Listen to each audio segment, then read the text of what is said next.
3, 2, 1. Eat to Performance. Boom. Today we got Samuel Morgan, or Sam Morgan. He's a member of our... He's been a member of our gym for a really long time. Longer than us. Before my time. 2007, baby. Yeah. Be nice and close to the mic. Yeah. I was in the Philippines then. Yeah. 2007. 2009 was when I got That's when you joined the gym, 2007? 2007, yeah. Yeah, I graduated high school 2006. Boom. Thank you for aging me. just like, yeah, like you just like you're like you know we're coming from a place of love, right? I'm like, thank you for aging me. That was quick to dig Great. that quick. It's like we got to start a spicy. Yeah, amazing intro. So we're talking about MS today, which is multiple sclerosis. Correct. Did I pronounce that right? Yes. Sclerosis. Yes. Yeah. So we're going to talk a little bit about that, Sam. That's something that you suffer from. Yeah. So what exactly is MS? So multiple sclerosis is it's a neurological disease.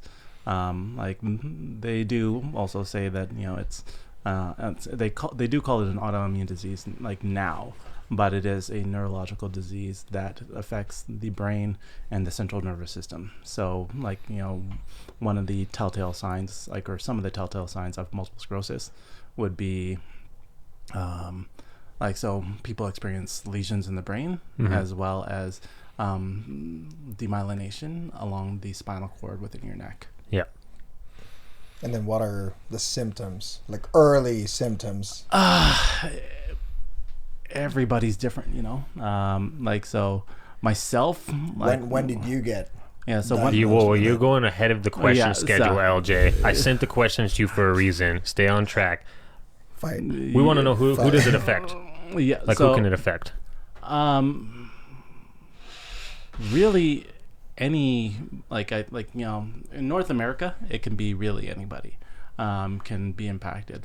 Technically speaking, and I've actually even had doctors say this to me. Like I've had doctors come up to me and and say I tell them I have MS, and they're like black people get MS.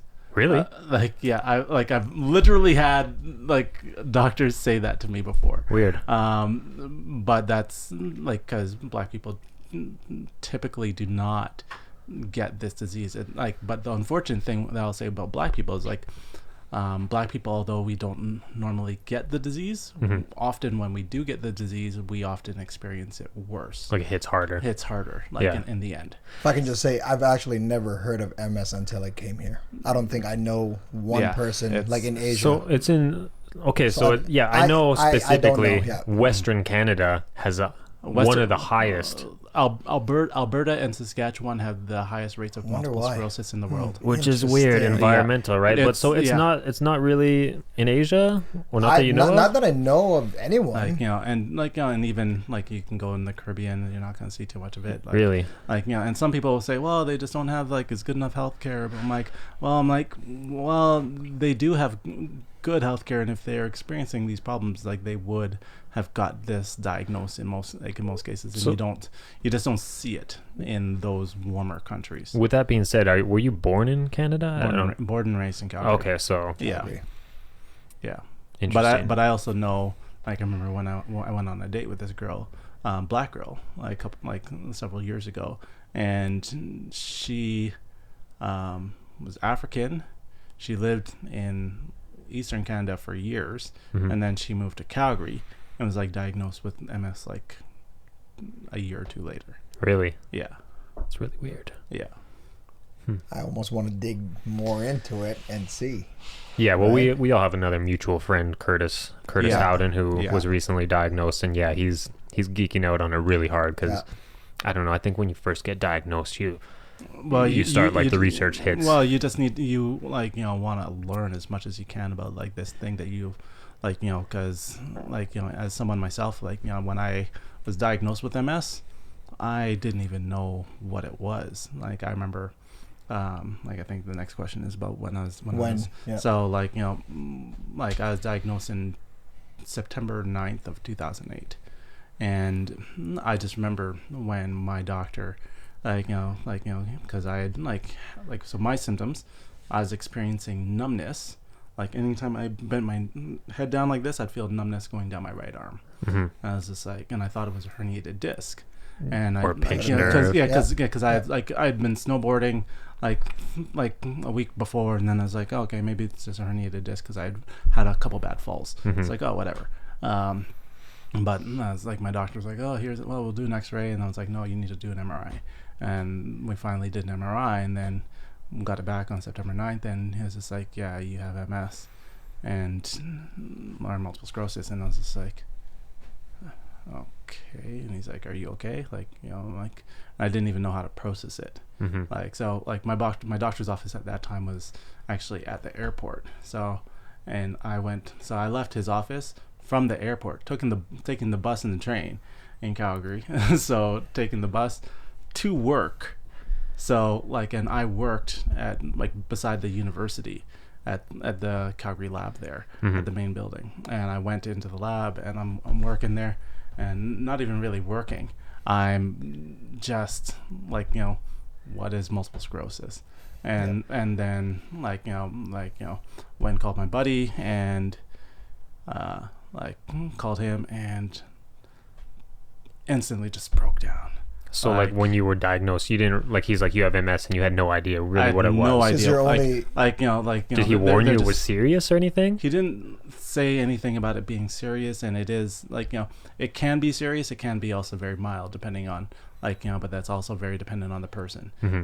So it he didn't really say any much to me at that point. But during the time, it was just your neck. It was that just the only symptom. It was just the neck, the nerve, because like I said, bend down like this, I'd feel numbness going down my that was the only thing, kind of shooting down my right arm. So when they did that, you're like, oh, you went to the doctor, my neck was smoked. What tests did they do? I would see in my head, a doctor, if I was like, oh, my neck was smoked, they'd be like, oh, take some muscle relaxers and go home and chill. That's just kind of originally what he he told me to do. And but at the same time, I also for myself, and I'll say this for anybody, is you got to be the best advocate for your own health.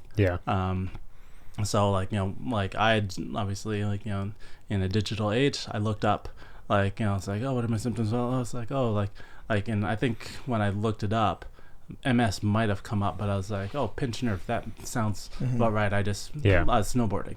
Okay, so so I did that. I did the some Advil. It's like, oh no, it's still there. Not going away. Let me go to the doctor about this. See if I can get an MRI and blah blah blah. And So, the initial reaction was kind of nothing at the start. Then you researched it, and then you got more scared, more fearful. And I think one of my biggest problems was originally at the beginning, because you get scared about reading. Obviously, when you read symptoms, you don't see that guy with MS walking around and just chilling. It's you read symptoms and all this stuff, and you see it's oh, this person in a wheelchair, this person bedridden. You see all this the worst of the worst, the worst of the worst. So that's what freaks you out about not just this condition, but some other conditions as well. So you've obviously made peace with it now. It's been 15 years. It's it is what it is at this point. I do my best to manage it, and I obviously I try to eat healthy and exercise as much as I can. And I think that's also one of the big things for me that is super important is being as physically active as possible, actually. And it's funny because I'm talking about that because I know in Calgary they have this project. I think it's called the Tomorrow Project for MS. But one of the things that they're actually looking at is physical activity and how it can stave off disability and things like that. So that's actually something that I know they're doing right now. They actually asked me to be on the project, and I was like, yeah, I'm good.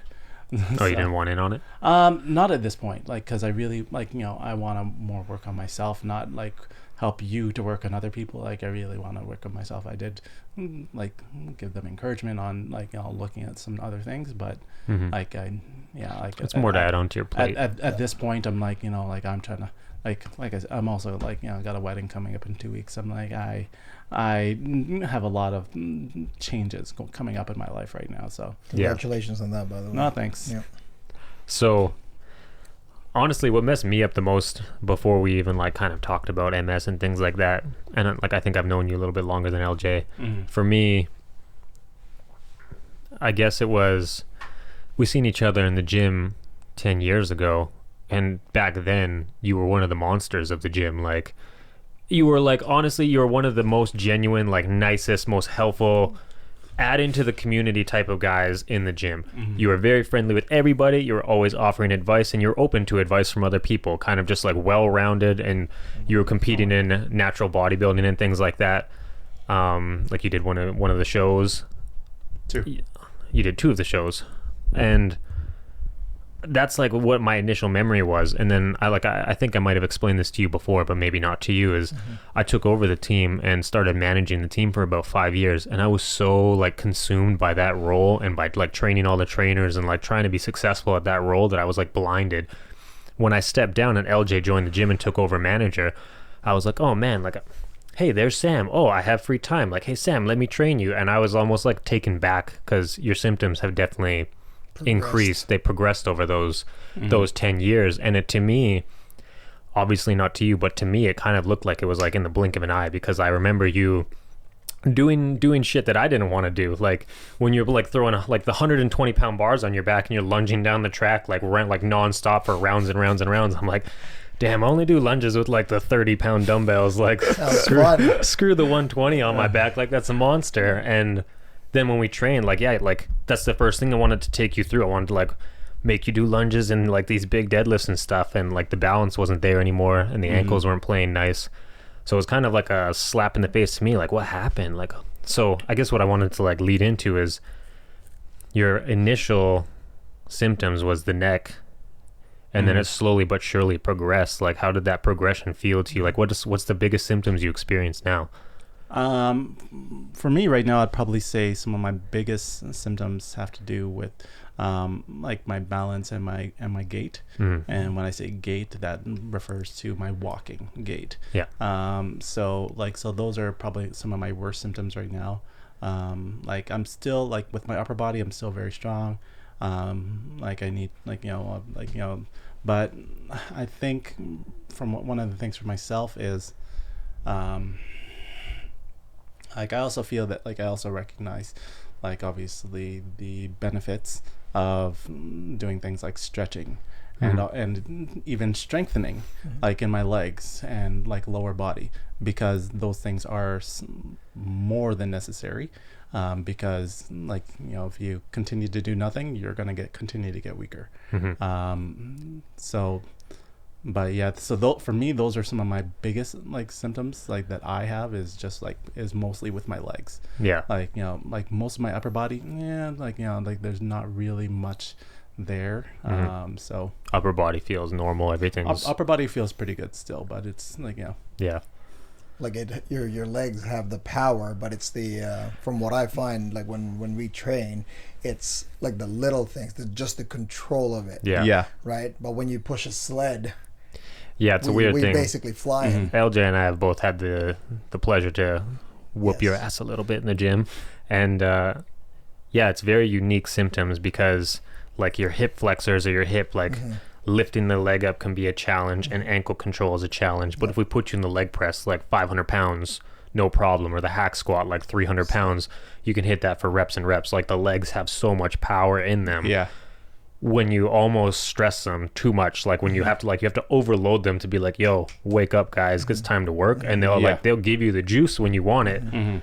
But then when there's not like any like overloading stimulus on them, they kind of just like, well, we're not going to really turn on for you. We're just going to kind of relax and not be that helpful. But then when we put them under the like the pressure, under that load and that stress, it's like super weird to me. Like, but I don't know what the order the questions are, but what are the things that you miss the most? Like let's say pre 2008, apart from Snowboarding. Well, yeah, snowboarding. What sports did you play growing up? So growing up, like all throughout high school, was football, basketball, rugby. Like those were my three sports. Mm-hmm. Like after high school, like I did play club rugby, and like if I had been a little bit more dedicated, like I probably because I know a couple guys on my team actually were on Team Canada West, and I still believe that I could have been there with them. Mm-hmm. Like if I had just been a little bit more dedicated, like, and that has nothing to do with MS. That's just like mentality. But like golf, like I like golfing. I haven't golfed this year, but it's like I've never been a running person. Like for those of you who like to go running for 5 and 10K, and I'm just like, enjoy that. good for you. Like I'm not. I did 4K last Monday. So. Yeah, like like a bike ride. Yeah, like I like riding my bike, like around my neighborhood. So those things, like like I generally like to stay active, like like as much as possible. Yeah. So. For me, that's like a wake-up call to anyone who's listening to this podcast who complains about their exercise. It's a slap in the face, because I know, like, me and you were training and we were probably doing like heavy legs, like heavy deadlifts and heavy like hack squats and things like that, and we were beating you up, and somebody kind of came by and they're like, oh my god, and their trainer's like, oh yeah, you have to run down there, and they're like, oh, I hate running, and like you just looked at them dead in the eye and you're like, I wish I could run, just so you know. And like, to me, that's a slap in the face to anyone who pisses and moans about their exercise or their ability. Like, I don't want to run, I don't want to do this, I don't want to do that. Like, because there's people out there who wish that they could. Or even just anything, like even like a daily activity, like to complain about, my house has too many stairs, I gotta, or like I gotta clean, or I gotta do this. I had to go up a bunch of stairs just to get up here, man. Yeah, like it's like actually 2 flights of stairs just to get up here. Yeah. So right. Yeah, so it's like like, and they weren't as easy as they used to be, obviously. No, but the thing is, like, yeah, you're right. It's like people don't realize, people want to complain about things, and it's like you really don't know how good you got it until it's gone. Yeah. And like and everybody, like, and one of the things I'm gonna say is like like regardless of whether you're healthy or if you have a condition, you like everybody, if you don't do nothing for like a month or 2 months, like not like exercising at the level that you like exercise at, and then all of a sudden you want to go play a sport, and all of a sudden you're gonna be like, oh man,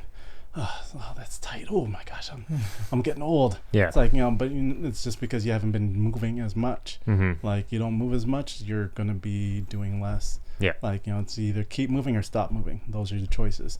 But like for someone like myself, keep moving or stop moving. It's like, but it's like that's got to be boom, boom, boom. Yeah. Like otherwise, there's no question you have to move. Yeah. For you. Yeah. Yeah. Right. I have a question here just on like medication. I don't know if it's a valuable one, but like kind of along the lines of what medication or what treatment have you found helped you the most? So, for the first 9 years of my condition, I took a medication called Copaxone.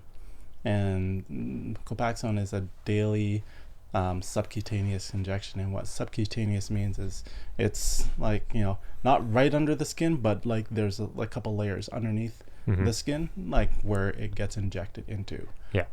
So that medication, honestly, I had no problems with it. It was like I felt pretty good. Like I saw my body in certain ways improve, but then like, and I'm gonna put this on myself, where like I ended up taking a break. Someone convinced me to take a break from my medication, and it was only like a month. And then after that point, it just like that's where the regression, like you noticed a big drop all of a sudden. I started to see the drop like progressively start to happen at that point. And then if you jump back on the medicine, it didn't. So the medication, coming back on the medication didn't boost me back up. It was just kind of more like the body took a break, and it was like, oh, it's kind of like one of those things where like you have somebody chained up in a jail cell, and then all of a sudden you say, well, we're going to open the jail cell and release all your chains. Yeah. It's like that person isn't going to go back into those chains right away. They're not going to go into those chains willingly. They're not going to go back into that jail cell willingly. They're going to fight you tooth and nail, and that's essentially what happened with my condition. It's like, oh, medication? I'm out. It's like, I'm out of Shawshank. I'm like, let's go. Just ravaged. Yeah. To my understanding, too, MS is something that affects the extremities first. Is that a correct statement? It depends. And like I said, everybody is very different. I know a guy that I used to, like when I used to live in Toronto in 0405, one of my boys out there, he, a couple of years ago, told me that he was recently diagnosed with MS. And the first symptom that he had was he woke up one morning blind in one of his eyes. Whew. Just weird things. It's anything that's connected to the central nervous system, which is virtually everything. I remember hearing about like a guy telling me that he lost his sight completely. Like I've heard about people it's like, hey, yeah, like I was completely wheelchair bound for like a couple months or whatever, and different things like taste, sensation, like burning sensation on the skin. It could be anything. Anything because the central nervous system connects to everything. Yeah. So, yeah. So it can be. So I'm misinformed then, because I thought, like for you, I think it hits your ankles the hardest. For me, it hits my legs. Yes. Yeah. Like, particularly my right leg. I thought it was like something that went from like fingers, toes, ankles, wrists, and kind of like crawled its way up the body. No, it's like and like I said again, it's very particular to the person. I thought about the same. Yeah. Yeah, because it's very particular to the person. So some people, they get like their body is almost fine, but cognitively they start to lose a lot there. So memory processing power,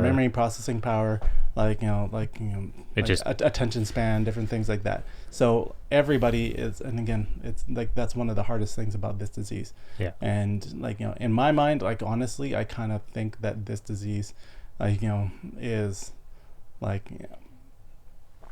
kind of like they do have different classifications, but essentially their classifications are just for it's like how much have you degraded. So essentially, if for most of my time with this disease, I've been classified as relapsing remitting, and so the four types of classifications they have are relapsing remitting, a new one which is relapsing progressive. There's secondary progressive and primary progressive. So relapsing remitting is essentially you experience a symptom and it goes away after treatment or whatever, like 90-ish%, like maybe sometimes even 100%. Relapsing progressive is you experience a symptom and it doesn't really completely go away, so you're just kind of more petering down that hill of disability. Secondary progressive is a little bit more steep. So if you want to think about it if you're someone who goes skiing, think about it like the Blue Hills. The Blue Hills, it's like you're getting a good challenge going down the blues, but it's not nuts. Primary progressive is the double black diamond. It's just gonna chew you up. You are down. You shouldn't even be there. That's a place that that's a place that white people go. You don't see black people on the double black diamond. You see a black person on a double black diamond, you better look behind him and see that white person holding a gun to his back. That's the only way you see a black guy going that double black diamond.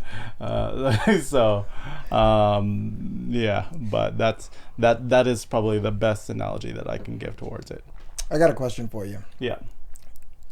You were an athlete and you were training all your life leading up to September 2008 diagnosis, right? You think it would have been different if you never trained, never played sports? Oh, yeah, 100%. 100%. I think if I was not as active as I was when I was younger, 100% I would definitely, like, if I was not as active as I was when I was younger, or even as active as I was after diagnosis, I would have degraded a lot more. And like, even like right now, like, because of COVID and all the different lockdowns that we've had, like, it's unfortunately led me to be more lazy and like do a lot more sitting than I'm typical, than I typically would do, which again is making my walk worse and different things like that.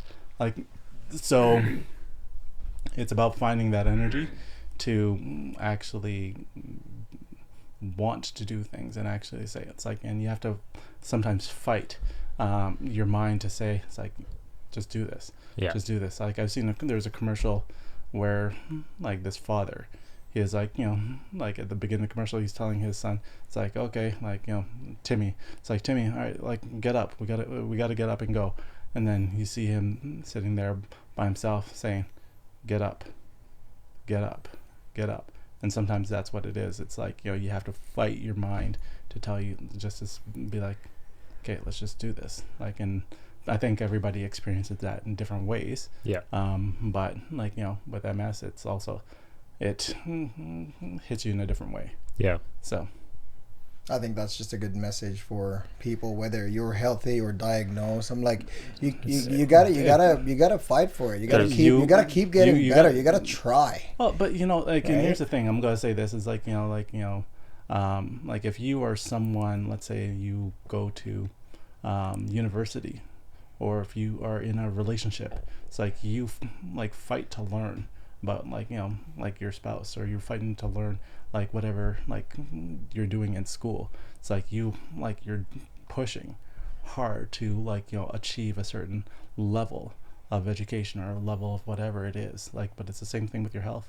Like, your health is not going to come from the couch. Like, like unless you got some kind of special couch that I've never seen, like you're, where did you buy it? Like, you're not gonna be like actually watching How I Met Your Mother the other day, and it's like Barney Stinson got up, it's like, Bet Marshall, it's like, I'll run the marathon. Like, just cold. Like, and it was like, it's funny because he ran the marathon, and then like an hour after running the marathon, sits on the subway, can't get up. His legs just aren't working anymore. So, yeah. Anyways, are there any cases like right now? So let's say, for example, or is there an example or a case that you know of that someone actually got better? Because I'm not sure about what the cure is. I'm not sure if someone, there's a certain type of training or certain type of activities that, know. So I'll first say that there is not a cure. Now, in certain instances, people can improve. I'm not going to say that they've 100% got better. People can improve. Like, there are some treatments out there. Like, there's this one treatment that I'm actually looking at doing myself. It's called the PONS treatment, and it's this it's like a neuroelectrical stimulation, where they use this neuroelectrical stimulation through the tongue to, like, and they use physical activity to retrain your mind-body connection. So that's something that is out there now. Like, some of the medications, they say it's like, oh, like with this medication you can see improvement in that medication. Like I'm now on my third medication. I was on this other medication before called Ocrevus. Ocrevus is, from like right now, kind of the gold standard medication that most neurologists would prescribe to like someone with MS if you're just now recently diagnosed. But like, I was on it and just saw myself like degrade significantly. So I had to get off of that very quickly. But now, if you ask me about the medications they have today, like, I'm gonna say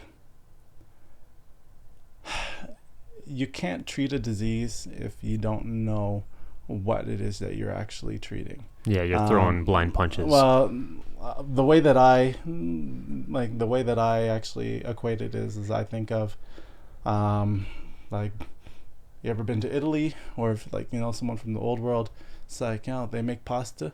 How do they test the pasta? How do they test it? They test the pasta if it's cooked. They take the pasta, throw it against the wall. Oh, okay. And if it sticks, then it works. Yeah. And that's what I equate most medications to today. Is some people saying, "Hey, well, it's stuck on the wall, so it's helping. It must treat the disease." Like, you know, and like, I know, like, there's going to be some medical professionals that won't like what I'm saying, but at the same time, I'm like, well, you can not like what I'm going to say, but if you're going to be if you're going to be offended by it, then show me how progressed you are with your MS, and then we can have a real discussion about this. You're entitled to your opinion, man, for sure. Something I wanted to talk about is a little bit on the mental health side of things, kind of like maybe your philosophies, because I have to say, like, people nowadays, I think, struggle really hard with mental health. I think a lot of people are battling anxiety, a lot of people are battling depression. I myself have had bouts with it here and there. Most recently, like both of you know, my stomach's been bothering me for probably a year and a half or so, and it hasn't kind of just been the same. And it's depressing, man. It brings me down, even though it's not like completely debilitating, but it debilitates me enough that it kind of like puts me in a funk where I don't want to lift, or I don't want to do things, and I feel beat up. So, like, I'm assuming that you've experienced the same things, probably in waves, but like, how do you deal with that? Like, do you have a philosophy to stay like mentally strong, mentally healthy? Well, for myself, I'd probably say that I am a strong believer in just simply, man, it's so hard to say because, like, you know, so I'll say a couple different things. So, like, you know, in regards to mental health in general, I think one of the things that we need to do is, like, just a kind of a population, is be more present with each other. Like, so many people, it's like, as you're about to grab your phone, thank you. Yeah. Like, you know, so many people want to grab their phones, and like, one of the things that I've been working on stopping for myself recently is, like, have you ever, like, you know, just like passed by someone, not even broken stride, and been like, "Hey, how you doing?" And it throws people off like crazy. Because here's the thing: you're saying, "Hey, how you're doing," but you really mean to just say hi. True. But how you doing? Like, if I ask that question, if I ask you how you're doing, good, I'm gonna be prepared to stop for a half hour. Oh, you are. That is my intention. That is my intention now. Because how are you doing? Especially with the mental health problems that we're seeing with people today, it could be a life-saving question. Yeah. You know, you don't, like, sometimes we don't know, like, the power of that just simple, how are you doing? And what's even worse about that is, I'm going to say, is you say how you're doing, and then sometimes people want to pour out to you, and then you're like, oh shoot, no, I actually got to get going.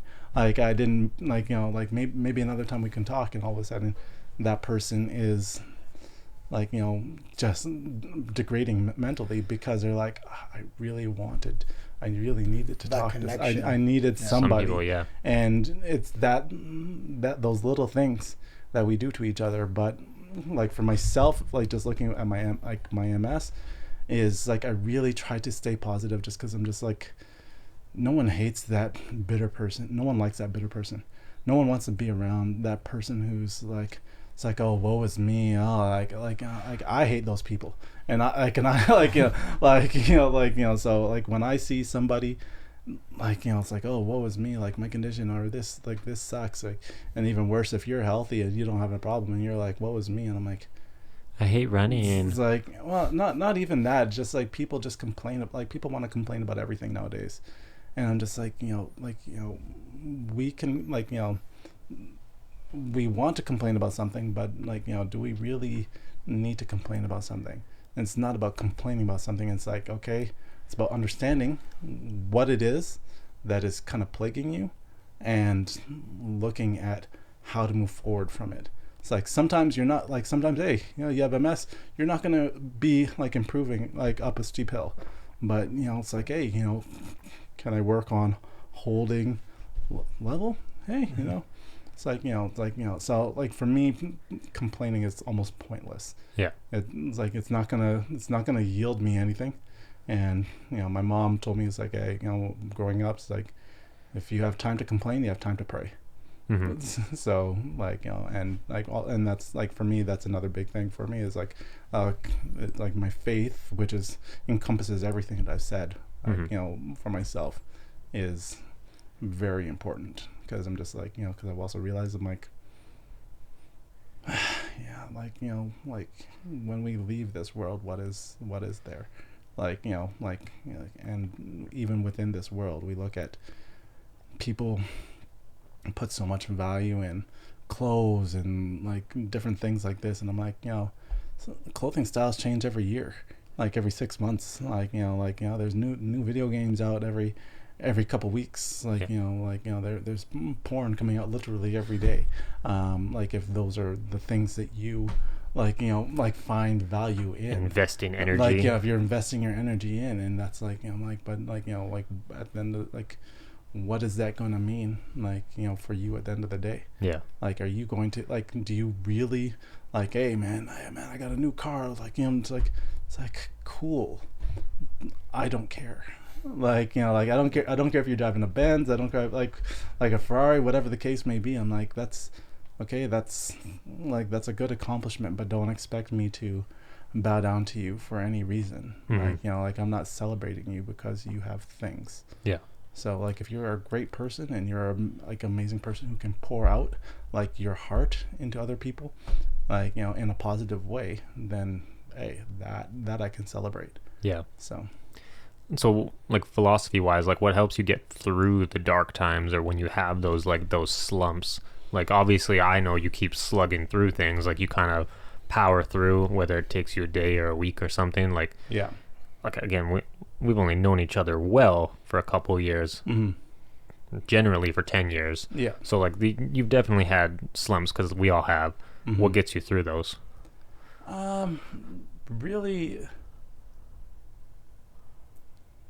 like, I'd probably say, like, one, faith, my faith in God, and then two, the circle of people that are around me, like and I'm kind of one of those people where it's like, if you are a complainer, then you will find yourself on the outside of my life, very quickly. Like, and it's not that I'm like running away from you, but I'm just not gravitating towards you in that instance, because like I'm just like, I don't have time for people complaining about everything. And like, especially if you're complaining about something and you're not doing anything about it, I just really don't have the patience. I really, like, I have obviously my own struggles that I'm dealing with. I can't be putting your struggles on top of mine. Mm-hmm.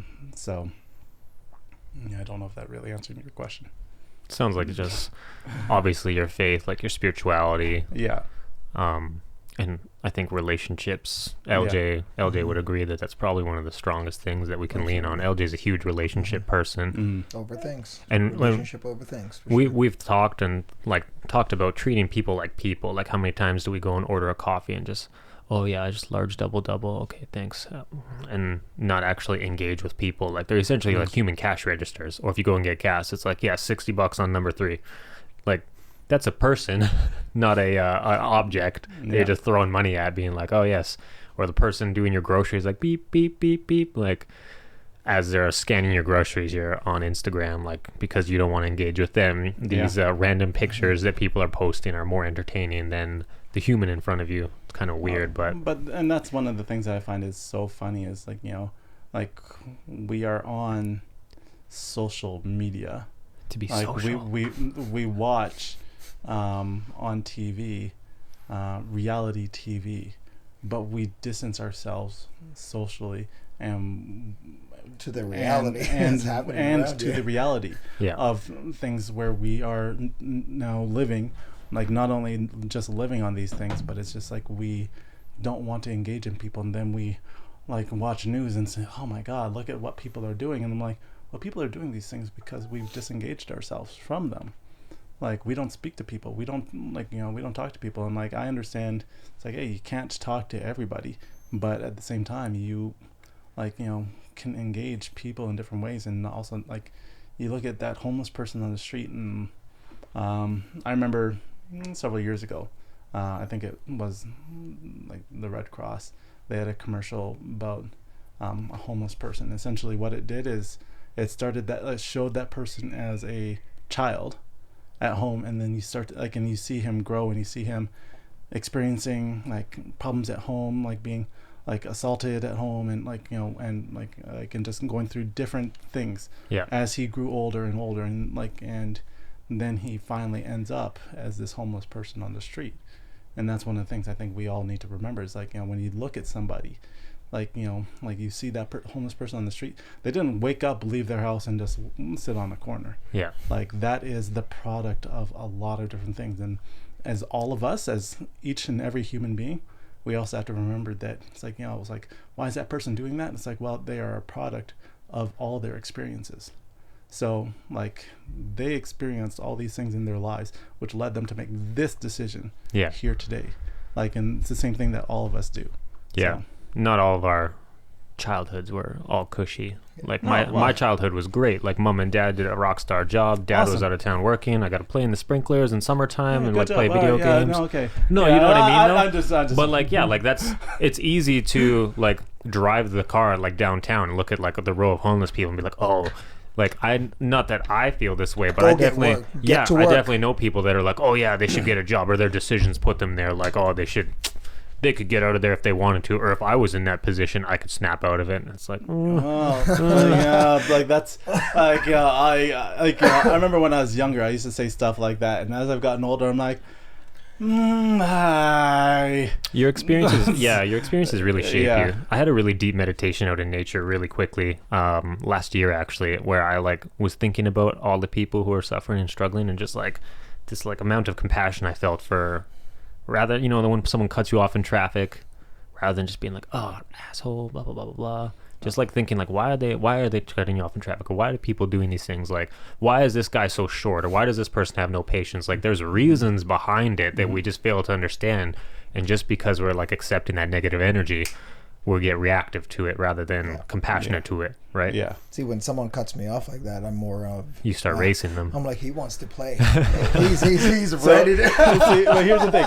So, I like, you know, just as you said that, I know, like, you've done this then. So, you ever have someone, like, cut you off on the road, and then you're like, oh, man, you're so mad, and then you speed and get around them, just to look at their face. You're like, oh, I got, like, I need a face to focus my hate. And I used to do that, and I also realized one day, and I'm like, what the hell am I doing? I used to do that too.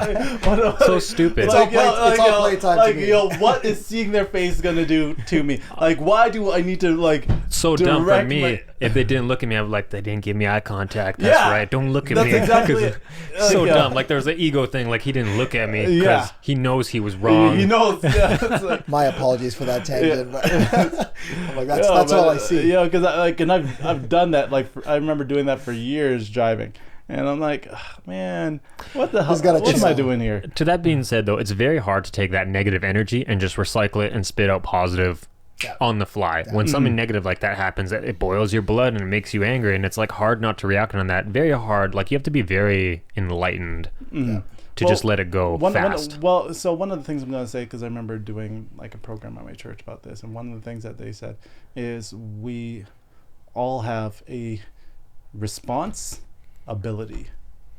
Like, you know, so like you have, like, you're choosing how you want to respond to situations. Yeah. Like, you know, like you know, even in a quick minute, like, so yes, like, you know, it's like, like I want to like get enraged, but like sometimes, like, you know, but if you train yourself to not, like, you know, to more think about this situation first. Yeah. And I think because we are in this super instant gratification society where we do things like we want our solutions like immediately right away. Yeah. Like, so we feel like, my first feeling is right. That's the correct one. That's how I'm going to feel. That's how I'm going to react. So weird you say that. Yeah. So but again, we are conditioned. Like, like I remember, like, in university, like, like you've heard of Pavlov's dog. Yeah. So like, it's like, food stimulus with the light, and all of a sudden it's like salivating, and that's what we're doing. Yeah. It's like we are Pavlov's dog. Like, like the way that we react today. Yeah. I was going over like therapy with a counselor just for like anxiety over COVID lockdowns and stuff. And one of the like the things that stuck with me the most was she said, like, your first thought is not always the correct one. Because I like trusted my gut instinct so hard that I was like, whatever my first thought was, I'm like, that's what I act on for sure, rather than second guessing it. And it was kind of a wake up call for me to be like, yeah, your first thought is not always the accurate one. Whether it's like hatred or aggression or anything, like anything negative, it doesn't need to be accurate. You don't need to act on it. You can second guess it, and the second thought can be okay, rather than like the first thought being your gut instinct is not always correct. And that was a big wake up call. Yeah. So we got like 5 minutes. Time went by super fast. Yeah. So I don't know. I have some more questions for you. We can do it at like a quick fire, unless you have something specific you want to say. No, nothing specific. You want the rapid fire? We can do rapid fire. Yeah. All right, rapid fire. What advice would you give somebody who was recently diagnosed with MS? Stay active. Stay active, whether that be doing mental, like, things like lumosity, to keep your brain active. Continue to read. Yeah. Continue to like just physically stay active to the best of your ability. Like, and continue to set goals for yourself to make sure that you are like moving in a direction rather than just staying still. I like that you said actually keeping the brain active as well. I think you would both agree, keeping your spirit active, expressing some form of spirituality, like some kind of higher power. Like, it's like, that would be like a first thing that I would say for like most people talking to them nowadays, but I would also have to like speak to them personally to figure out, okay, like, like where are you in your walk, in that journey? Because like, because if you, because some people, like, I have a really good friend of mine, he's seen me over the years and he knows that I am like, a devout Christian. Like, he is not. Well, like, so that's like, while I do hope for him to come to faith, that's like, I know where I know where he's at. Yeah. And I speak to him like on a different level. So, yeah. So, what's the worst thing about this illness specifically to you? For me, honestly, one of the worst things about this illness is, while doctors want to have like receive respect for their knowledge, they really don't know anything about this disease other than like, what its possible progression can be based on, like, based on your MRIs and things like that. Yeah. They're not able to really tell you anything other than this and that. And it's like, hey, this is an autoimmune disease, so this might actually, like, this, doing this would make it worse. And I'm like, well, you don't really know that. Because if that was the case, then that would be the case 100% of the time for each and every MS patient. But it's not. It's like, so, like, yeah, so that would probably be one of the things that frustrates me the most. So I like the fact that you kind of went in that direction. In regards to the healthcare system, I think our healthcare system is pretty good. And I think there's a lot of great doctors out there, a lot of great nurses. And I also think there's some out there who are maybe a little bit more burnt out than others, or just going through the motions. So I think you've probably experienced it as well. I don't deal with doctors that much, thankfully. I haven't had to.